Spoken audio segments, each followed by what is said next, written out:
ಅಶ್ವಿನಿ ಗೌಡ ಅವರು ರಿಯಾಕ್ಟ್ ಮಾಡ್ತಾ ಹೇಳಿದ್ರು, ಗೆಟಪ್ ಅಲ್ಲಿ ಇದಾರೆ, ಬಡವ ಅನ್ನೋ ಗೆಟಪ್ ಅಲ್ಲಿ ಇದಾರೆ ಅವರು ಅನ್ನೋ ರೀತಿಯಲ್ಲಿ ಹೇಳಿದ್ರು. ಅದು ಅದರಿಂದ ವರ್ಕೌಟ್ ಆಯ್ತು, ಅದರಿಂದ ಗೆದ್ರು ಅನ್ನೋ ರೀತಿಯಲ್ಲಿ ಹೇಳಿದ್ರು. ಅದಕ್ಕೆ ತಮ್ಮ ರಿಯಾಕ್ಷನ್? ಬರೀ ಅಷ್ಟೇ ಇದ್ದಿದ್ರೆ ಜನ ಯಾಕೆ ಗೆಲ್ಸ್ತಾರೆ? ಅಂದ್ರೆ ಆ ಟ್ಯಾಲೆಂಟು ಇರ್ಬೇಕಲ್ವಾ. ಶೋಗೆ ಏನ್ ಬೇಕು ಅದನ್ನು ಮಾಡಿದಾನೆ. ಗೆಟಪ್ ಅಲ್ಲಿ ಇದ್ದ ಅನ್ನೋದು ನಾನು ಒಪ್ಪಲ್ಲ. ಶೋಗೆ ಏನ್ ಬೇಕು ಅದನ್ನ ಕಂಪ್ಲೀಟ್ ಆಗಿ ತಿಳ್ಕೊಂಡು ಆಟನ ತುಂಬಾ ಚೆನ್ನಾಗಿ ಆಡಿದಾನೆ, ಅದಕ್ಕೆ ಜನ ಕೈ ಬಿಡ್ಲಿಲ್ಲ. ಅಶ್ವಿನಿ ಗೌಡ ಅವರು ರಿಯಾಕ್ಟ್ ಮಾಡ್ತಾ ಹೇಳಿದ್ರು, ಗೆಟಪ್ ಅಲ್ಲಿ ಇದಾರೆ, ಬಡವ ಅನ್ನೋ ಗೆಟಪ್ ಅಲ್ಲಿ ಇದಾರೆ ಅವರು ಅನ್ನೋ ರೀತಿಯಲ್ಲಿ ಹೇಳಿದ್ರು.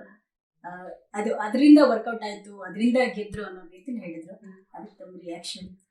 ಬರೀ ಅಷ್ಟೇ ಇದ್ದಿದ್ರೆ ಜನ ಯಾಕೆ ಗೆಲ್ಸ್ತಾರೆ?